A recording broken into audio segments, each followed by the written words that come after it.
slow news day. Quiet crowd. Good afternoon. To mark the last day of Made in America Week this afternoon, the President will welcome several living survivors of the attack on the USS Arizona at Pearl Harbor and their families. Other events this week have focused mainly on the products and goods bearing that highly esteemed Made in America label. But truly the most prized thing to have come out of our country have been the brave men and women who have risked their lives protecting the freedom of Americans and our allies around the globe. And just a few minutes ago at 2 o'clock, the President signed an executive order that will ensure the men and women of the greatest military in the world have the ships, aircraft, vehicles, and other supplies they will need to keep us safe in the years ahead. This order commissions the first ever whole government assessment of America's defense industrial base, marking the first time since President Eisenhower that an American president is investing personal attention into the health of the United States defense industrial base. President Trump is committed to maintaining the secure supply chains and robust workforce that will support our nation's heroes for decades to come.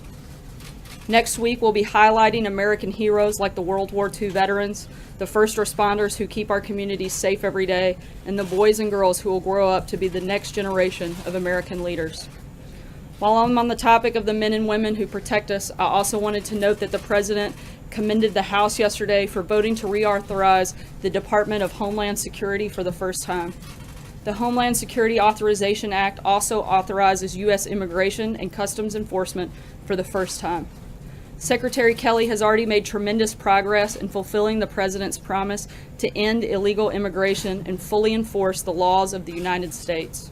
And this bill reflects the President's strong commitment to ensuring that progress continues. Also on the Hill, of course, Senate Republicans this week continued to work toward our shared goal of saving the American people from the disaster of Obamacare.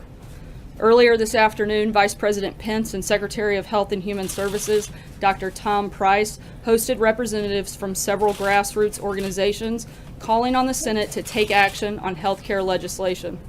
As the President has said, inaction is simply not an option. These groups want lawmakers to know that their members want them to follow through on their promise to the American people.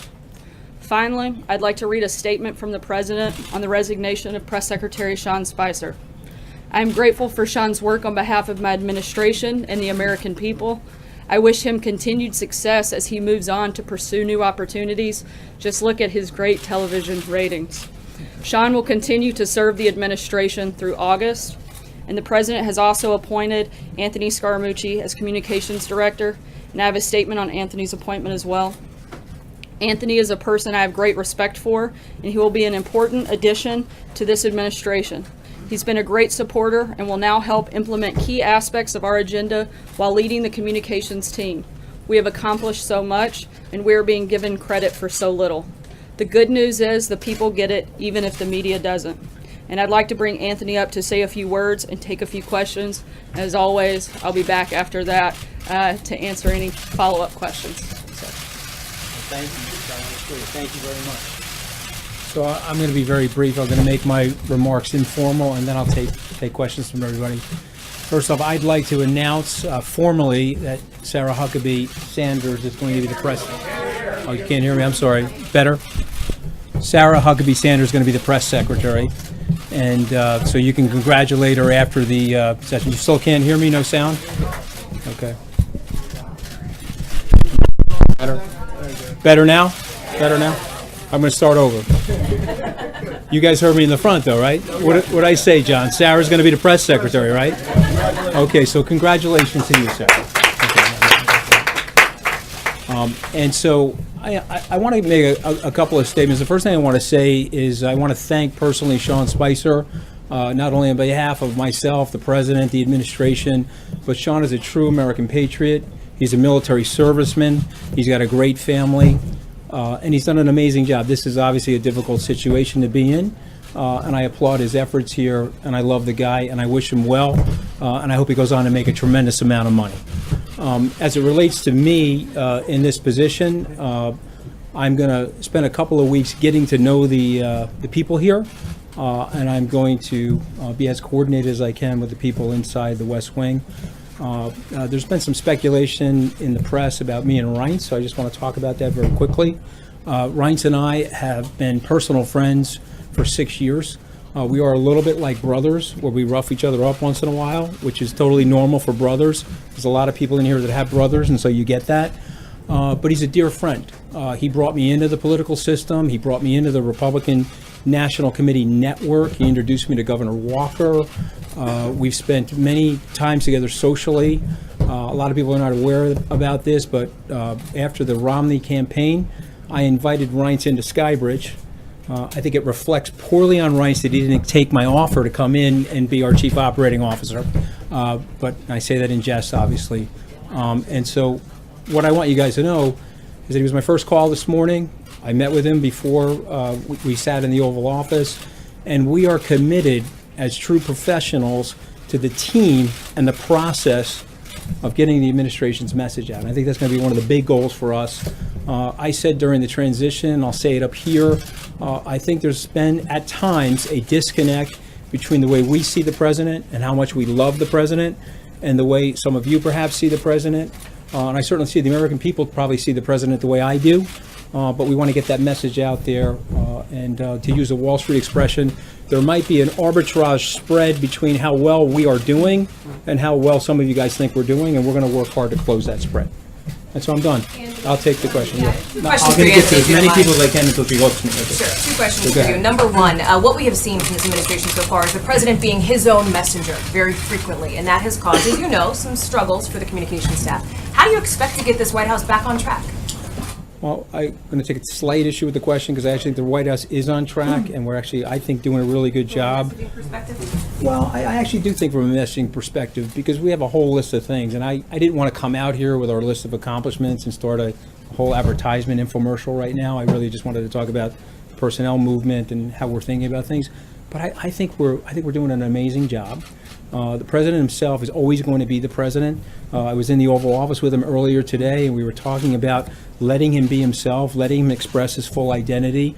I think he's got some of the best political instincts in the world, and perhaps in history. If you think about it, he started his political ascent two years and 2 months ago, and he's done a phenomenal job for the American people. And the people I grew up with, they so identify with the president and they love him, and so we're going to get that message out. So my second question for you, too. I'm going to get to everybody. Don't worry. You can speak a little bit about how you plan to, obviously you're a business guy, you're a Wall Street guy, how you plan to handle any potential conflicts of interest, and walk us through how this offer was made to you, what the president said when you were here, what the conversations were like.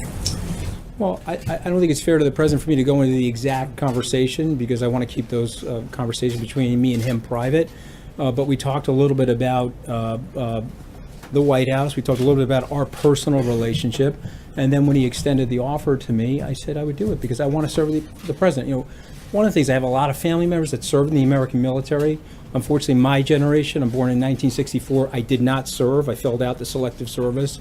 It's one of the regrets for my life. So this is an opportunity for me to serve the country. I love the president. I obviously love the country. Look at my life experience here in the country. And so it's an honor to be here. It's an honor to stand here, actually. In terms of my personal business conflicts? Yeah. Yeah, so I have worked with the Office of Governmental Ethics to take care of all of my business conflicts. My start date is going to be in a couple of weeks so that it's a 100% totally cleansed and clean. And I don't see an issue with it. The Office of Governmental Ethics doesn't see an issue with it, nor does the White House counsel. So, but you know, here's one thing I want to say about this, though. When you're bringing American business people into the administration and they've had some level of success in the society, they have to unencumber themselves. You know, it's just a very interesting thing, and it's somewhat ironic. You want to go serve the country, and so the first thing you have to do is take on this mega opportunity cost by getting rid of all of your assets. And so, but I'm willing to do that because I love the country. John, I'm going to get to everybody. Anthony, you've been watching this White House from somewhat outside, and I'm sure you have your own perspective on what you've seen. Not quite as tan as you, though. Not that outside. What is the first thing you're going to change to try to right this ship and put it on a course? Again, I take issue with that. I think the ship is going in the right direction. I think we've got to just radio signal the direction very, very clearly. I like the team. Let me rephrase that. I love the team. And so I'm an incrementalist. Most entrepreneurs you will find are incrementalists. To say something overly bold or overly dramatic is unfair. What good entrepreneurs do is they start the day and they go through the process. The Navy SEALs would tell you that if you want to eat an elephant, you got to eat it one bite at a time, and Sarah and I are going to do that together. We get to everybody. Gary, Anthony, did you have any hesitation taking this job, knowing it might cause some friction, in that it might lead to Sean leaving, which is what's going to happen, and the two are at least somewhat coincidental? And did you have any hesitation about how you would relate to the rest of the White House staff if you came in under those circumstances? Okay, well, listen, you know, remember, I'm a business person, and so what happens in business a lot of the times is you have some rotation in personnel as you're making changes, and you have lifestyle choices that people are also making. I would love to have Sean here. Sean decided that he thought it would be better to go, and for me, as it relates to Sean, it speaks volumes to who he is as a human being, who he is as a team player. Okay, so his attitude is, if Anthony's coming in, let me clear the slate for Anthony, and I do appreciate that about Sean, and I love him for it. But I don't have any friction with Sean. I don't have any friction with Reince. This is the White House, the United States of America, and we're serving the president. And I want to make sure that our cultural template is that we put the president's agenda first, which is perfect for the American people, and we serve his interests. And so if we have a little bit of friction inside the White House as a result of that, it's okay. We can all live with that. I'm a business person. I'm used to dealing with friction. You were a significant player during the transition. Was it disappointing that you did not land a post here from the get-go? Again, I would say as an entrepreneur, you have to be accustomed to setbacks. I've had a series of setbacks in my life, which I've written about. I wrote a best-selling book, and if you don't believe me, you can come into my basement. I'll show you every copy in order to get it to be a best-selling book. And so I'm very honest about mistakes that I've made and setbacks that I've had. And so was I disappointed? Yes, I said that candidly, that I was disappointed. But I love the president, and I'm very, very loyal to the president. And I love the mission that the president has. Okay, since the early days of the campaign, when I went to these rallies and I saw the love that the people had for the president, and again, I grew up in the middle class, and so there's a struggle out there. The president saw that before I did. I wish I could tell you I saw it before him, but he taught it to me. And I feel that struggle, and I have empathy for that struggle, and I want to be here to help make things better for the American people. So I'll take the hits. Yes, sir. Anthony. I'm going to try to get to everybody, I promise you. I'll try to get to everybody. Sean told the AP and others that the president needed a clean slate. How does that comport with a White House that's headed in the right direction? And secondly, how badly does the president need a win on health care in order to make progress? Okay, so here's the one problem with the way our society is working right now. We are micromanaging the seconds of the news cycle. I predicted the president will get a win in health care. That's my honest prediction, just because I've seen him in operation over the last 20 plus years. The president has really good karma, okay? And the world turns back to him. He's genuinely a wonderful human being, and I think as the members of Congress get to know him better and get comfortable with him, they're going to let him lead them to the right things for the American people. So I think we're going to get the health care done. I also think we're going to get tax reform done. And whatever else is on the president's agenda, we're going to work very, very hard, very studiously here to make it happen. So I see the cameras are back. Will you commit now to holding regular on-camera briefings there? If she supplies hair and makeup, I will consider it. Okay, but I need a lot of hair and makeup, John. Okay, but I don't know. Maybe. Well, I think not at all. This is the press secretary. I'm up here today only because I think it was the first day we made a mutual decision that would make sense for me to come up here and try to answer as many questions as possible. But and the answer is we may. I have to talk to the president about it. I like consulting with the president before I make decisions like that. Yeah, go ahead, John. And I know you've been one of the president's strongest supporters for a while now. But does he know what you said about him back in 2015 when you said he was a hack politician? He brings it up every 15 seconds, okay? One of the biggest mistakes that I made, because I was an unexperienced person in the world of politics, I was supporting another candidate.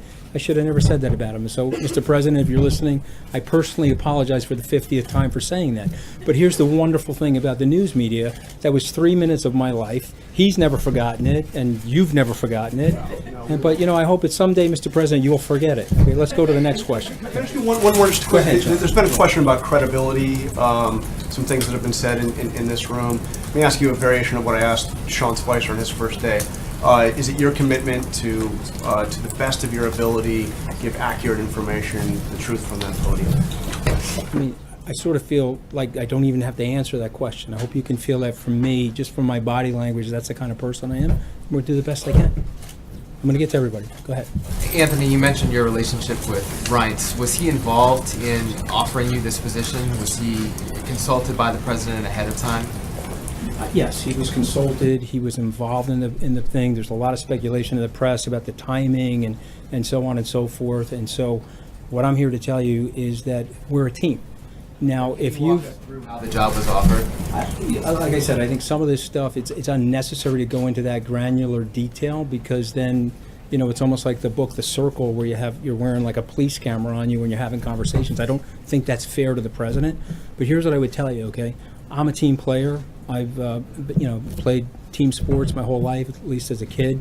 And I believe that you have to subordinate yourself to the greater good of the team. And if teammates don't have disagreements about certain things, then they're not going to get to the championship. You've got to get together and, you know, mix it up a little bit from time to time. I have no problem mixing up with these guys. I love these guys. I respect these guys. Is it perfect every single day? Tell me whose life is perfect every single day. But here's the commitment that I'm making to you and to the American people and to the president, that I'm here to serve him, and I'm here to serve the people inside the West Wing. Sarah. Follow up on John's question. Are you committed then to regular televised briefings and having a transparent relationship with the press? Okay. And again, I obviously am committed to being transparent because I'm standing here, but I'd like to talk that over with the president, and we have a new press secretary. I'd like to talk it over with her, and then we'll get back to you on that. But listen, I'm standing right here. I'm going to try to answer every question. Sarah, go ahead. So, two quick questions. The first one, obviously we know the president has been feeling under siege with the Russia investigations, both at the Department of Justice, but also on the Hill. Do you feel like he was feeling exposed? He didn't have people adequately coming to his defense? Is that part of the reason that we have you here today? I don't think so. So one of the things that I'm doing today is I sort of didn't have my White House counsel briefing before I'm having the press briefing. So I want to limit my remarks related to the Russia situation and things like that. But here's what I tell you about the president. He's the most competitive person I've ever met. Okay, I've seen this guy throw a dead spiral through a tire. I've seen him at Madison Square Garden with a top coat on. He's standing in the key and he's hitting foul shots and swishing them, okay? He sinks 3-foot putts. I don't see this guy as a guy that's ever under siege. This is a very, very competitive person. Obviously, there's a lot of incoming that comes into the White House, but the president's a winner, okay? And what we're going to do is we're going to do a lot of winning. One other question, just in terms of the relationship that this press operation has had with news outlets. I mean, they've made a habit of calling news outlets they don't like fake news, calling stories they don't like fake news, calling errors that were then corrected, using that as an example to call entire news outlets fake news. Is that the kind of relationship you want with media outlets? How do you envision a relationship? Again, I want to speak for myself right now, because it's my first day on the job. I got to get familiar with everybody, get direction from the president. But I had a personal incident with your news organization, and I thought I handled it well. You guys said something about me that was totally unfair and untrue. You retracted it and issued me an apology, and I accepted the apology immediately. And so for me, I've never been a journalist, but I have played a journalist on television. I used to host Wall Street Week for Fox Business. And so I have empathy for journalists in terms of sometimes they're going to get stories wrong. But I sort of don't like the fake news. And if you said to me that there's some media bias out there, if you want me to be as candid as I would like to be with you guys, there feels like there's a little bit of media bias. And so what we hope we can do is de-escalate that and turn that around, and let's let the message from the president get out there to the American people. Really going to try to get there. How you doing, Matt? Welcome. The president is known to see himself as his own best spokesperson, his own best messenger. That was clearly a challenge that Sean had at this podium. How do you plan on navigating that differently than him or Mike Dubke or anybody else? Here's what I would say. Okay, again, I thought Sean did a very, very good job. He's a very articulate person. He's had 30 years in communications. I would imagine that there are people here that are going to be super excited when he lands in a job that he really likes. And he'll be a very effective communicator for wherever he goes. As it relates to standing at the podium, I think everybody has their own individual personality. I do believe that the best messenger, the best media person, the most savvy person in the White House is the President of the United States. And I'm frankly hoping to learn from him as well as learn from Sarah and other people here. How would you characterize your relationship with the president? How long has it lasted? How far back does it go? How So old is it? he's probably not going to remember this, but the first time I met the president, and again, he was a name brand even back in the day. I was 31. Michael Fascitelli was a close personal friend of mine. We were at Goldman Sachs together. He introduced me to the president. I had met him a few more times. From that, Randy Levine, the president of the Yankees, introduced me to him a few times. And then I would say that we got closer during the Romney campaign, where we did a couple of fundraisers. Press Secretary Sean Spicer has. And so I think we're pretty, listen, I don't think I'd be standing here if I didn't have a good relationship with the president. I love the president. And I think a lot of you guys know in the media I've been very, very loyal to him. And I'm going to do the best I can with my heart and soul on this job and try to serve him the best way that I can. Do you plan on changes in the comm shop beyond this? Or are there going to be other changes? No, I mean, there was some speculation. The things I can talk about specifically is Dan Scavino and Hope Hicks are staying. So I know there was some speculation about that. I just spoke to both of them. I love the two of them. I go back a long ways with them. I think they're two phenomenal people. As it relates to the other people in the comm shop, I've got to get to know them. Sean was incredibly gracious a few hours ago where we sat in his office and he spoke to them on my behalf. Reince was incredibly gracious. I spoke to them as well. I got to get to know the people. They got to get to know me. Hopefully they'll like me and they'll want to stay. And we'll see what happens. But we're gonna make it a very fun place to work. We'll try to get there. Thank you very much. Are you going to more discussing about the national security issues at this podium? Yeah. Okay, that's a really good question, but I think it's inappropriate for me to answer that question right now. And so unfortunately, I have to get back to you on that because I got to get some direction from General McMaster and the president. I'm going to go this way. Blake, I'm going to get to you. I promise. I'm going to do everything I can to get to every person in this room. Yes. Encourage President Trump to have a press conference with us in the near future? I'll talk to him. Absolutely. I mean, you listen. I mean, the president's phenomenal with the press. Okay, and he's a great communicator. He won this election. I used to know the math a lot better when I was in the campaign and during the transition, but I think we spent 60% of the money, and we had 1/3 the personnel. We won the presidency because of Donald J. Trump. Okay, he is a unbelievable politician, and so he's going to at some point. We'll make sure that happens. I don't know what point that's going to be because I have to talk to him. Anthony, Blake, I'm going to get to. I'm going to do my very best to get to everybody. Let me just go in a way that's some order. I'm going to go here first. Anthony, you seem like a very savvy person, and you said that the White House is a difficult place. How are you going to handle a couple of things? When did I say that? I mean, I probably said it. No, I said, let me explain that. Okay, let me be specific. It's a difficult place because here's what happens. Okay, it's a little cramped in there. You've got a lot of reporters from international news agencies, and it's a difficult place because you're trying to get a job done, but you're sitting inside of a fishbowl. And so that's what I mean by it's a difficult place. I don't mean it's a difficult place to work in terms of the people. I think what you'd find is that there's a lot less palace intrigue than's getting reported about. And so, but that does create some tension and anxiety, and I'm going to work alongside of my peers here to reduce that tension and anxiety because we all genuinely like each other. How are you going to handle? How are you going to make a question? How are you going to handle when a crisis or a big thing comes up, and you put a very sophisticated message out at night, and the president in the morning tweets something very different? Okay. And are you willing to say you've made a mistake? So 2 questions there. Well, listen, I took trial advocacy at Harvard Law School, a little name dropping there if you don't mind, okay? And so I'm not going to answer that because that's a hypothetical, and the first thing they teach in trial advocacy is not to answer a hypothetical. But here's what I will tell you, okay? I love the president, and the president is a very, very effective communicator, and he'll use social media. I think he's got if I get this wrong, I know I'm going to hear it from him, so I hope I don't get it wrong. He's 113 million or 114 million. I know he's picking up about 300,000 followers a day, God bless him. And so to me, I think it's been very effective use of reaching the American public directly. And so listen, I welcome him continuing to do that. I think it's very, very important for him to express his identity because what I have found when I travel around the country, people love him. What do you I'm trying to get to everybody. What do you come back and say when his message is different than what you put out the night before? Okay, so again, that's a hypothetical, so it's totally unfair of me to even answer that, because how can I answer that? I don't know what the tweet is, I don't know what happened, it's just unfair. And so you learn that early in law school not to answer that question. Go ahead, I'm sorry. Express any frustration to you at all that a lot of these briefings have been off camera? And since he wants to get his message out, wouldn't he believe to put them on camera would be beneficial? He hasn't expressed that to me, so I don't know his opinion on that, so I can't answer that question honestly. How involved in the day-to-day operations of the press department will he be going forward? As much or as little as he wants to be. I mean, he's the President of the United States. I'm here to serve him. I'm certainly going to do my very best to communicate to him what I think is the most effective strategy for him to get his message out to the American people and to the global community.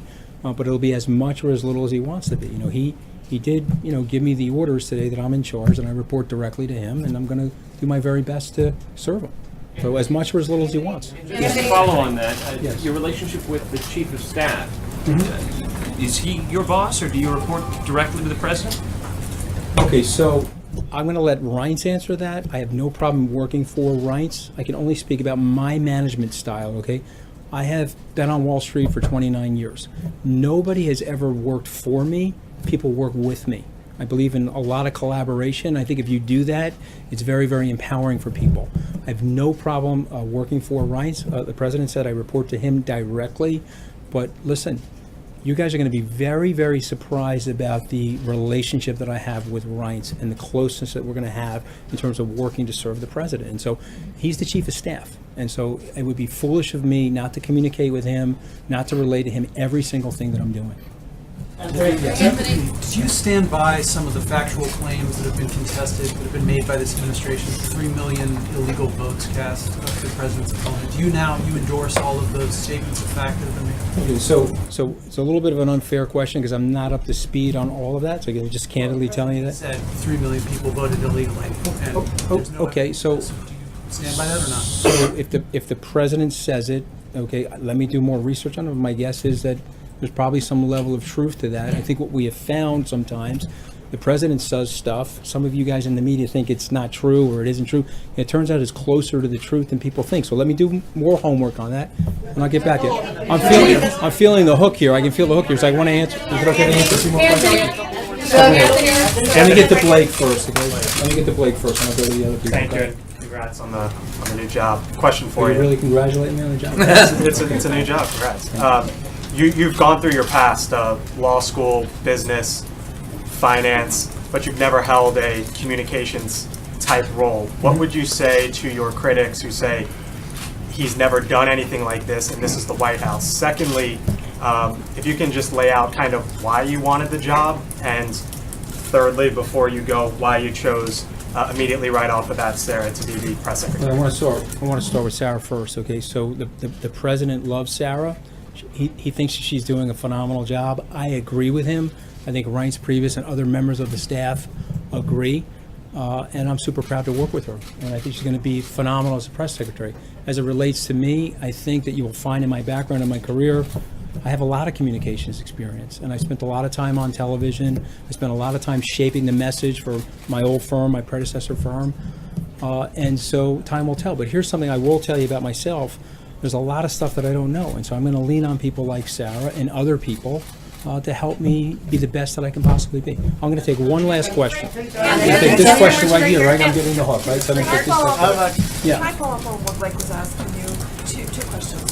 Because of your legal background and the fact that you mentioned the White House counsels, can you explain to us what role, as someone who's been trained in the law, you plan to play in communications, interacting with the president's legal team, dealing with the Russia investigation? Yeah. And then secondly, can I add on, most analysts who have ever looked at White House communications have, in academia or historians, have said that when a president says that he has communications problems, what he has is usually policy and political problems. You're arguing that we're not understanding in the United States how much the president should be appreciated and how much you love him.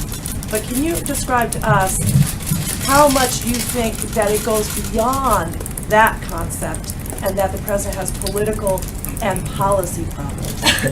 Okay, so Okay, so let's start with the first question. Just repeat, the first question was what again exactly? So, legal, you're going to interact with the president's Yeah. legal team in Okay, what yes, way? that's a good question. And so I'm close personal friends with Jay Sekulow. I have a relationship with John Dowd, and I'm going to work with Don McGann and other people to just make sure that we're on message and we're handling ourselves in the most appropriate way possible. That's the best I can say about that. So no Ty, I've not met Ty. I don't know Ty. And so then the And there's a follow-on second was question, yeah. communications problems versus Yeah. policy and political problems, Yeah. and the way you see that in the context of this president. Well, long ago, Teddy Roosevelt said that the presidency is a bully pulpit, and that the president has a great gift, and that he's able to control the news cycle and able to control the messaging.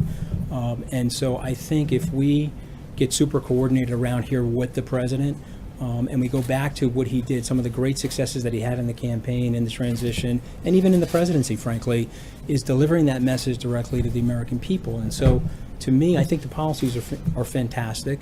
I think he's done a phenomenal job. I think Sarah read something that I totally believe, is that he's doing a phenomenal job, and we just need to get it out there a little bit more aggressively, and we're going to try to do that. I gotta go, right? Can I get one more? Can I get one more? I'm gonna take one more, right there. Thank you very much. You've talked several times about your relationship with Reince Priebus and Hope Hicks and some of the rest of the communication staff. Can you talk about your relationship with Steve Bannon? He's said to have had strong objections about you taking this job as well. And then I have one other thing.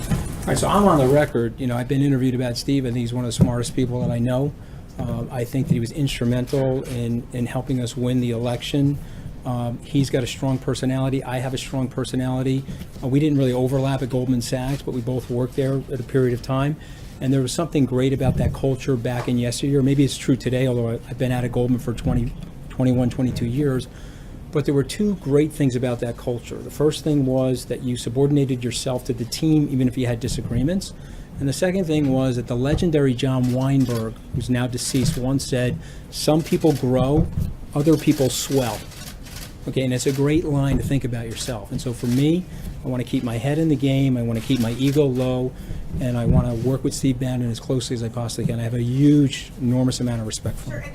And then the other, the other thing was, Sarah said I can keep going, so I'm going to keep going. You said that the ship, you said that you don't need to right the ship, that you guys are doing great work, but the president has a 38.8% approval rating in his second quarter. That's historically low. What are you going to do to change that, to better communicate with the American people? So that's actually a really good question. And so these polls are moving targets, and we all know from statistics, which I've taken plenty of statistics courses, that sometimes the polls could be wrong. We do know that. That's Gallup's average. All right, so we're going to use Gallup's average, but we were using averages during the campaign, and people said we were going to lose, and we ended up winning. And so what I would say about polls is that they're a barometric pressure reading for right now today, but the American people are actually playing a long game, and I think they really, really love the president. And when you look into the individual state-by-state polls, you can see the guy's doing phenomenally well. And so it's indicating to me, at least me personally, that the president is really well loved. There seems to be a disconnection in terms of some of the things that are going on, and we want to connect that, Sarah and I, best of our capability, and so that people feel great about what he's doing. I feel great about what he's doing, and I want, well, maybe you're not going to feel great, I don't know you, but I want the American people in general to feel great about what he's doing. I'll take the question. Thank you, If he says I Anthony. can keep going, I'll keep going. Go ahead. Thank you, Anthony. There have been reports about General McMaster having disagreements on policy over Russia. Can you say that there will be no other high-profile resignations or exits from the White House staff? So that, again, another hypothetical. I honestly cannot answer that one way or the other, although I have an enormous amount of respect for General McMaster. I just don't know the situation. I'm not going to answer it because I don't know. You said you're going to work with the legal team and messaging as it relates to Russia. Where have they?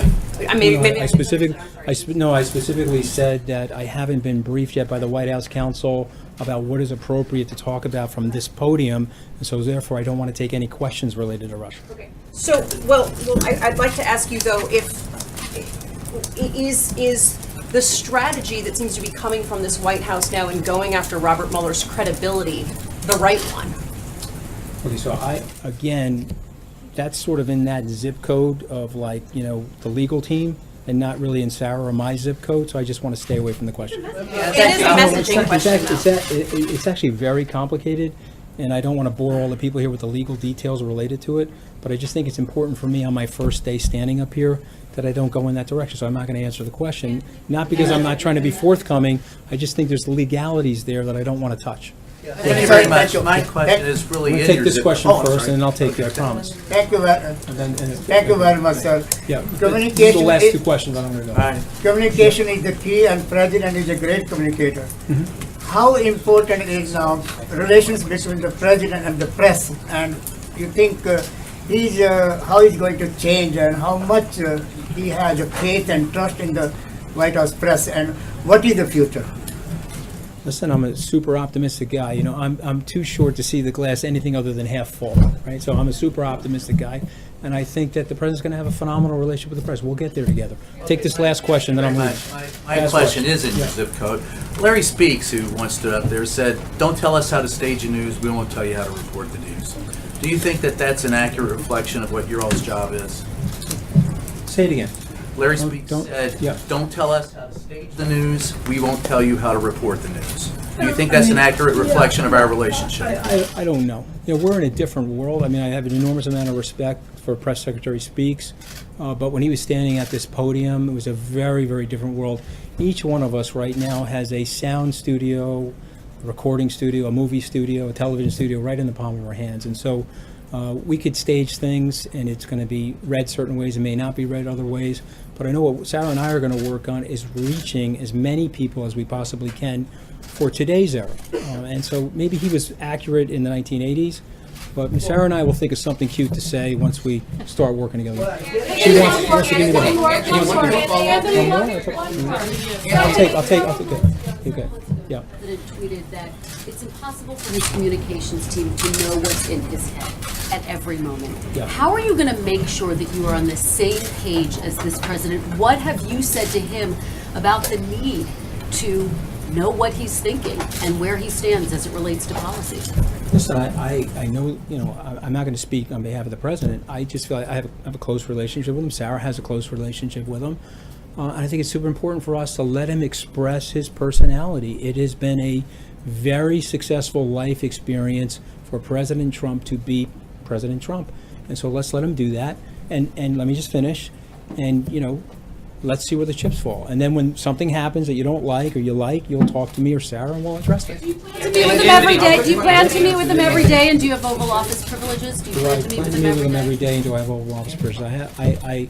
Listen, I'm not one of these people that need to have unnecessary FaceTime with the president, okay? But I do have Oval Office privileges, if that's what you're talking about, and I do have the opportunity to meet with him because I'm going to be his comms director, and he told me that he's going to put me in charge of this, and so I want to make sure that I'm linked to him and syncopated with him in a way that he likes. And so I'll meet with him, but I don't want to waste his time and sit in the Oval Office unnecessarily. Thank you. Thank you. Anthony, we're going to go on to the full time. And you're going to move to DC though full time? Thank you, Anthony. You got a place for me? You got a good realtor for me? We'll figure it out. Okay, thanks, guys. Thank you. Obviously, I would have been happy for him to stay up here all day and continue to exhaust all of your questions. But one, I figure I probably should answer a couple today. And also, the president has an event here shortly, so I want to try to work through as many as I can. And with that, I'm actually going to start with Jeff Mason, since I believe it is maybe your last day and my first. So with that, Jeff, take it away. Can you talk just a little bit about how this will affect, this change will affect the press office? And can you speak a little bit for Sean about how he's feeling and how he took this news and how he made the decision to resign? I'm not going to speak for Sean in detail. I can say that he understood that the president wanted to bring in and add new people to the team, and Sean felt like it would be best for that team to be able to start with a totally clean slate. And I think I want to echo what Anthony says. I think it speaks volumes to who he is to be willing to do that and allow Anthony to come in with a brand new starting place. And I think, you know, he's served the president loyally and admirably. He's going to continue to stay on for the next several weeks through the transition, and I'm sure he'll be happy to answer some of those questions directly. Hey, sir, first of all, congratulations on the job. Can you clarify where the president stands on the issue of pardons? Is he considering pardons for figures in the Russia investigation? And does the president believe that he has the power to pardon himself? Look, I'd refer you to the comments that have already been made by the outside counsel in terms of their actions. The president maintains pardon powers like any president would, but there are no announcements or planned announcements on that front whatsoever. Does that include power to pardon himself? Does he believe that he has the power to pardon himself? Like I said, I don't have anything to add beyond what the outside counsel has already stated on that front. Major. In his interview with the New York Times, he raised questions about Robert Mueller. Does he endorse his legal team's efforts to undermine Robert Mueller's credibility? Again, the president has absolutely nothing to do with any of the allegations that are being made. I think he's maintained that, and he wants them to complete their process as quickly as possible so that we can move on from the ridiculousness of all things Russia and Russia fever. But to the question that I asked, does he endorse his legal team's efforts to undermine the credibility of the special counsel? I'm not aware of those details, and that's something you would have to ask. New York That's something you would have to ask his Times legal team. I'm not part of that process, so I wouldn't be able to on answer that. healthcare, what does the president want the Senate to vote on next week? I think he wants to, as Mark Short stated earlier this week, and as we've repeated many times before, the president's preference is to repeal and replace Obamacare. And we haven't been shy or quiet about that, and those intentions have certainly not changed. John? How much arm twisting is going on vis-a-vis the health care bill? The Vice President had a lot of conservative groups over today. Those conservative groups announced that they will actually be scoring votes next week on the motion to proceed, which I believe is unprecedented. I don't think anyone here has made a secret that this is a big priority and that Congress should do what they've been talking about for the last 7 years. It's time for them to get in there and repeal and replace Obamacare. And these groups recognize that. Their constituency that support the groups that they have certainly recognize that. And they're supporting the mission of their organizations and pushing and putting pressure on members to get the job done. Nothing beyond that. Something too, but just about the organizational structure now that Anthony's come in. The press secretary and the comms secretary used to be pretty much co-equal, reporting to the chief of staff. Will it remain that way because there was some move toward making the communications director sort of a deputy chief of staff, and then the press secretary and the comms director would report to that person? So do you still report to Reince, or do you report to Anthony?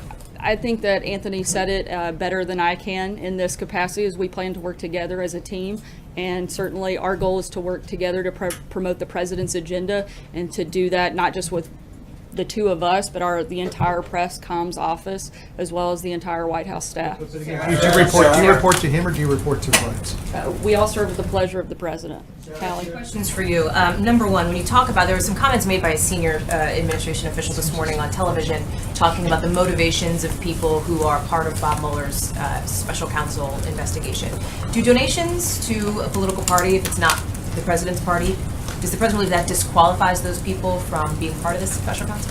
I don't know that we're putting out a litmus test, but again, questions regarding that I would direct you to the outside counsel that's running that part of the process. Question about National Security Advisor McMaster. Does the president have confidence in his National Security Advisor? I have no reason to believe otherwise. Sure. Alex? The president clearly doesn't want special counsel, he said he doesn't want special counsel Robert Mueller to look into his finances, but the intelligence committee is already looking into financial data from the Treasury Department. Is there anything the White House can do to stop that?